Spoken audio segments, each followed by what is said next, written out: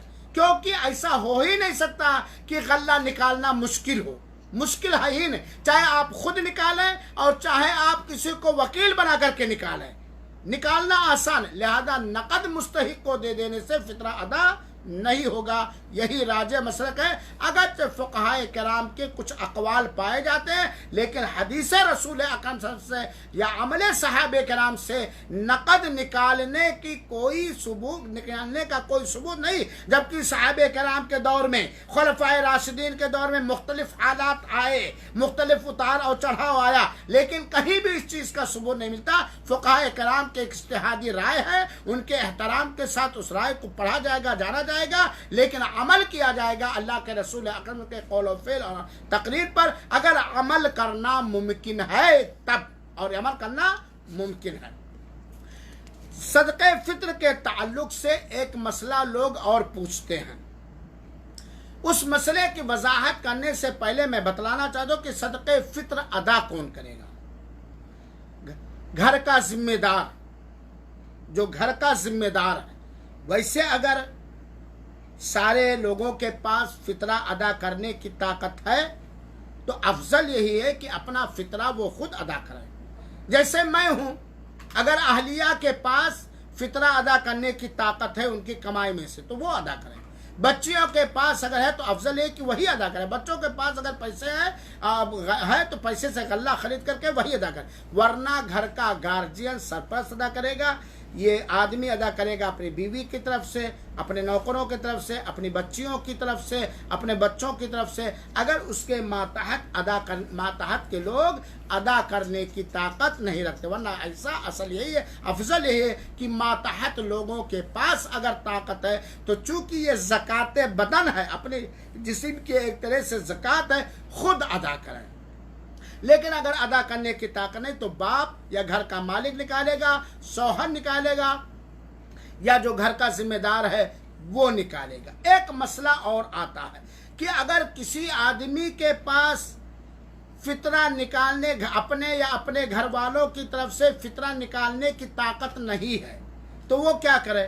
اس کے پاس عید کی رات اور عید کے دن کے خرچے بھر کا ہے تو پھر وہ کیا کرے؟ دیکھو بھائیو، لا یکلف اللہ نفسا الا وسعها، اللہ تعالیٰ نے اتنا ہی پابند کیا جتنا انسان طاقت رکھتا ہے۔ اب انسان ادا کرنے کی طاقت ہی نہیں رکھتا تو معاف ہے، جتنا طاقت رکھتا ہے وہ ادا کرے۔ مثال کے طور پر عید کے دن اور عید کے رات کے لیے 4 کلو اگر چاول گھر میں موجود ہے تو یہ کافی ہو جائے گا کھانے پینے کے، اور اس کے پاس 10 کلو چاول ہے اور واجب ہو رہا 15 کلو، مان لیا تو 10 کلو وہ ادا کر دے، جو زائد ہے وہ ادا کر دے، باقی اللہ معاف کر دے گا۔ اسی لیے تو صحابہ کرام عید سے 1-2 دن پہلے بھی فطرہ پہنچاتے تھے فقیروں اور مسکینوں کے گھروں میں، تاکہ جس کے گھر میں کھانا نہ ہو کھانا بھی ہو جائے، اور جس کے گھر میں فطرہ ادا کرنے کی طاقت نہ ہو اس فطرے میں سے فطرہ ادا کر دے۔ اب لوگ کہتے ہیں کہ فطرے میں سے فطرہ کیسے ادا کرے گا؟ ارے بھائی، آپ نے فقیر اور مسکین کو دے دیا تو وہ اس کا مالک ہو گیا کہ نہیں مالک ہو گیا؟ چاہے وہ کھائے، چاہے وہ صدقہ خیرات کرے، چاہے وہ بیچ ڈالے، چاہے وہ کسی کو تحفے میں دے دے، اس کا مالک ہو گیا۔ فطرے میں سے فطرہ، بھائی آپ کو میں نے 2.5 کلو چاول دیا، آپ اس کے مالک ہو گئے، آپ چاہے کھائیں، چاہے تحفہ دیں، چاہے فطرہ ادا کریں، چاہے صدقہ تو خیرات کریں۔ تو اسی لیے ایسے گھروں میں تو 1-2 دن پہلے ہی فطرہ پہنچا دینا چاہیے جن کو فطرہ ادا کرنے کی طاقت نہ ہو۔ وہ مسئلہ جو میں چھوڑ کر کے یہ مسئلہ بیان کیا، کیا جس شہر میں ہم ہیں اس شہر کو چھوڑ کر دوسرے شہر میں اپنا فطرہ بھیج سکتے ہیں؟ اس سلسلے میں علماء کرام کی مختلف رائے ہیں، لیکن عمل سلف صالحین سے اور صحابہ کرام کے عمل سے اور اللہ کے رسول اکرم کے جملہ اس سلسلے میں وارد شدہ فرامین سے یہ پتہ چلتا کہ اصل یہ ہے کہ آدمی نے جہاں رمضان مکمل کیا ہے، اگر وہاں فطرے کے حقدار فقیر اور مسکین موجود ہیں یا ایسی کمیٹیاں موجود ہیں جو فقیروں اور مسکینوں تک امانت داری کے ساتھ شریعت کے مزاج کے دار سے پہنچاتے ہیں، تو اصل یہ ہے کہ آدمی وہیں اپنا فطرہ ادا کرے، دوسرے شہر میں نہ بھیجے۔ لیکن اگر کوئی آدمی کسی ایسی جگہ پر ہے جہاں وہ فقیر اور مسکین کو جانتا ہی نہیں، یا کوئی قابل اعتماد کمیٹیاں پائی ہی نہیں جاتی، یا وہ پتہ لگایا پایا ہی نہیں، تب اس مجبوری کی صورت میں آدمی دوسری جگہ بھیج سکتا ہے، ورنہ اصل یہی ہے کہ آپ جہاں ہیں، جہاں فقیر ہیں، مسکین ہیں اور وہ حاجت مند ہیں، وہ ضرورت مند ہیں، وہ شدید محتاجی کے شکار ہیں، تو اصل یہی ہے کہ آپ نے جہاں رمضان مکمل کیا وہیں فطرہ نکالیے۔ آپ پتہ لگائیے فقیروں کا، کیوں نہیں؟ کیونکہ بھئی آپ کو تو 6 مہینہ پہلے پتا ہے، آپ کو پتا ہے کہ فقیر کہاں ہے، فطرہ نکالنا ہے۔ فقیروں کے بارے میں یہ بے رخی کیوں؟ مسکینوں کے بارے میں بے رخی کیوں؟ فقیروں، تنگ دستوں، ضرورت مندوں کے بارے میں لاپرواہی کیوں؟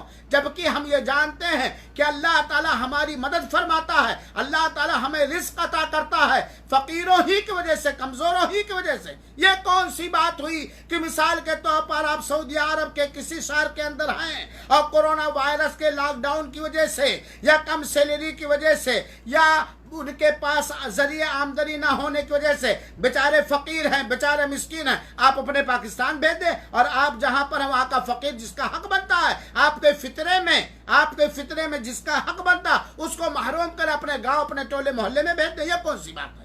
یہ انصاف نہیں۔ تو علامہ ابن عثیمین رحمۃ اللہ علیہ نے، علامہ ابن باز رحمۃ اللہ علیہ نے یہ کہا کہ اصل یہی ہے۔ ہاں، اگر آپ ایسی جگہ پر رمضان مکمل کیے جہاں فقیر و مسکین پائے ہی نہیں جاتے یا پائے جاتے ہیں، آپ پتہ لگائے، پتہ نہیں لگا پائے، تب ایسی صورت میں مجبوری کی صورت، بہت بڑی مجبوری کی صورت میں دوسرے شہر میں بھیج دیں۔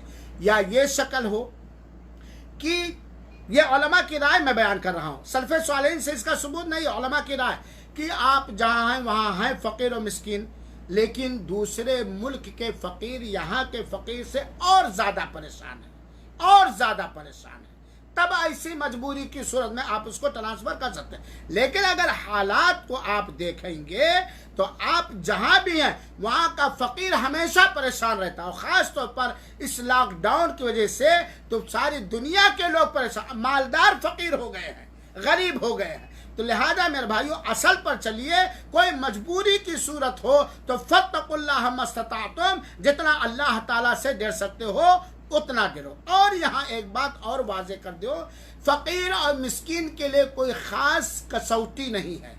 فقیر کہا جاتا ہے اس شخص کو جو کمانے کی طاقت رکھتا ہے اور کماتا بھی ہے، کمانے کی طاقت ہے، ہٹھا کھٹا نوجوان ہے، یا کمانے کی جسمانی طاقت رکھتا اور کمانے کی پوری کوشش بھی، جتن بھی کرتا، اس کے باوجود اس کی کمائی سے اس کے سال بھر کے ضروریات زندگی فراہم نہیں ہو پا رہے، زیادہ سے زیادہ 6 مہینہ یا 6 مہینہ سے کم، وہ فقیر ہے۔ اور مسکین وہ ہے، یعنی فقیر جو بہت ہی زیادہ محتاج، اور مسکین وہ ہے جو پوری محنت کرتا ہے جائز طریقے سے کمانے کے لیے، لیکن ساری محنتوں کے باوجود بھی پورے سال کا خرچہ وہ نہیں اکٹھا کر پاتا، نہ تجارت سے نہ نوکری سے سال بھر کا خرچہ اس کا پورا نہیں ہو پاتا، نہ اکٹھا نہ رفتہ رفتہ جستا جستا، وہ مسکین ہے۔ اور فقیر اور مسکین ہر سماج کے حساب سے دیکھا جائے گا۔ بہت سارے لوگ کہتے ہیں کہ سعودیہ میں فقیر کہاں ہے، گاڑی ہے، بلڈنگ ہے، مکان ہے۔ یہ گاڑی اور بلڈنگ، مکان، رہائش ہوتے ہوئے بھی آدمی فقیر و مسکین ہوتا ہے۔ مثال کے طور پر آپ کے ابا مکان بنائے ہوئے تو فقیر نہیں تھے، گاڑی بھی رکھے ہوئے تھے، گھر کے اندر سارے فرنیچر کے سامان بھی تھے، ان کی وفات ہو گئی، وراثت میں آپ کو ملا، لیکن آپ کی نوکری نہیں ہے، آپ کی آمدنی کا ذریعہ نہیں ہے، گھر ہے، گاڑی ہے، اور بغیر گاڑی کے آپ کا کام بھی نہیں چل سکتا، تو آپ کے گھر میں اگر آپ کے اور آپ کے ماتحت کے 6 مہینے کا یا اس سے سال بھر کا خرچہ موجود نہیں ہو تو آپ فقیر ہوں گے کہ نہیں؟ امریکہ کے میں بھی فقیر پائے جاتے ہیں، ہر ملک میں فقیر پائے جاتے ہیں، اور ہر ایک سماج کے حساب سے دیکھا جائے گا۔ اصل ہے جس کی ضروریات زندگی، اہم ضروریات زندگی بھر کے لیے پورے سال کی آمدنی یا خرچہ کا انتظام نہ ہو اور وہ محنت بھی کرتا ہو۔ اور یہاں ایک بات میں اور بھی کہوں گا، اگر کوئی ہٹھا کھٹا نوجوان ہے، محنت مزدوری کرے تو پائے گا، ضروریات زندگی پا جائے گا، اس کے باوجود تو ذات اور برادری کے حساب سے بیٹھا ہوا کہ میں شیخ ہوں، میں فقیر ہوں، میں مسکین ہوں، میں فلاں ہوں، لوگ لا کر کے ایسے کو نہیں دیا جائے گا۔ کیونکہ وہ کماتا ہی نہیں ہے. کمانے کی طاقت رکھتا ہے اور کمانے کی کوشش کرتا ہے، اس کے باوجود بھی اس کے روٹی کپڑے اور مکان کا انتظام نہیں ہو پاتا تو اس کو دیا جائے گا. اسی طریقے سے مسئلے کے اور وضاحت کر دو.